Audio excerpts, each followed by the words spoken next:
लोकसभेतून खासदार काकांचा पत्ता गोल। आता सांगलीचे पालक बाबाच। भाजपांतर्गत मोठ्या हालचाली।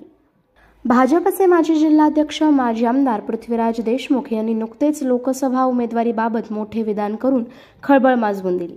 भाजपने सांगली लोकसभेसाठी जोरदार तयारी केली असून खासदार संजय काका पाटील यांनीही जोरदार तयारी केली आहे। परंतु नुकताच एक कुस्ती स्पर्धेच्या कार्यक्रमाच्या डिजिटल पोस्टरमध्ये भाजपच्या सर्व नेत्यांचे फोटो होते, त्यामध्ये संजय काकांचा फोटो नसल्याचे दिसत आहे। ही स्पर्धा आमदार पडळकर यांच्या पुढाकाराने आहे। अशातच पृथ्वीराज देशमुख यांनी केलेल्या विधानामुळे खळबळ उडाली आहे। पृथ्वीराज देशमुख यांनी सांगितले की भाजपच्या जिल्हाध्यक्षपदी असताना पक्षवाढीसाठी केलेल्या कार्याची दखल घेऊन भाजप सांगली लोकसभेचे उमेदवारी आपणास देण्यात काहीच गैर नाही। त्यामुळे लोकसभा उमेदवारीच्या रिंगणात माजी आमदार पृथ्वीराज देशमुख उतरणार असल्याचे दिसत आहे।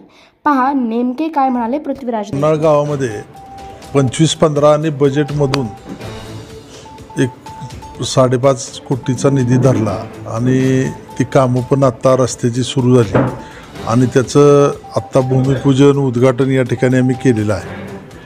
आज या ठिकाणी गावातल्या बी एका रस्त्याचं काम, गटरचं काम या ठिकाणी चालू केलं, त्याचंही उद्घाटन या ठिकाणी आता आम्ही केलेलं आहे। या ठिकाणी सरपंच, त्यांचे ग्रामपंचायत सदस्य, सर्व गावातले कार्यकर्ते उपस्थित होते आणि नवीन काय मागण्या त्यांच्या आहेत। ग्राउंड करायचं आहे, त्या ग्राउंडसाठी काय करायचं ह्याच्या संदर्भात चर्चा झाली आणि लायब्ररी करायची आहे। या ठिकाणी ही लायब्ररी करण्याच्या दृष्टीनं आमचा प्रयत्न आहे। ग्रामपंचायतच्या सदस्यांनी या ठिकाणी लायब्ररीची मागणी केली आणि खरं तर मुलांना आता लायब्ररीची गरज आहे। MPSCची UPSCची पोरं आता अभ्यास करतायत आणि त्यांना लायब्ररीची गरज आहे। तर हे सगळे प्रश्न सोडवण्याच्या संदर्भात आम्ही पुढे प्रयत्न करतोय।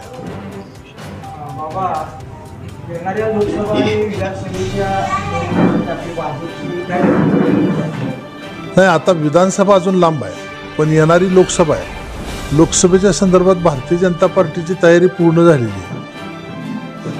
चर्चा अशी आहे की यावेळेला बाबा निवडणूक लढणार आहे। मी भारतीय जनता पार्टीचा 7 वर्ष जिल्ह्याचा भारतीय जनता पार्टीचा अध्यक्ष होतो, त्यामुळे जिल्ह्यामध्ये मी चांगल्या पद्धतीने काम केले।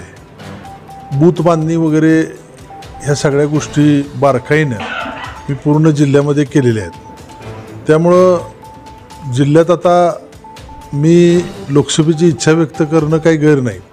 मी अध्यक्ष असताना भारतीय जनता पार्टीच्या ताब्यात जिल्हा परिषद आली, महापालिका आली आणि जवळजवळ जिल्ह्यातल्या 7 पंचायत समित्या भारतीय जनता पार्टीच्या ताब्यात आल्या। त्यामुळं भारतीय जनता पार्टी वाढवण्याच्या संदर्भामध्ये अत्यंत प्रामाणिकपणे काम मी केलेलं आहे आणि पक्षाला माहीत आहे, पक्षाशी कधीही गद्दारी न करता प्रामाणिकपणे काम करण्याचा प्रयत्न केला आहे।